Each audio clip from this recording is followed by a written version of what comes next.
सोमनाथाय नमः।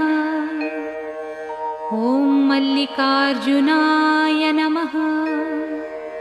ॐ महाकालेश्वराय नमः। ॐ ओंकारेश्वराय नमः। ॐ वैद्यनाथाय नमः। ॐ भीमशंकराय नमः। ॐ रामेश्वराय नमः।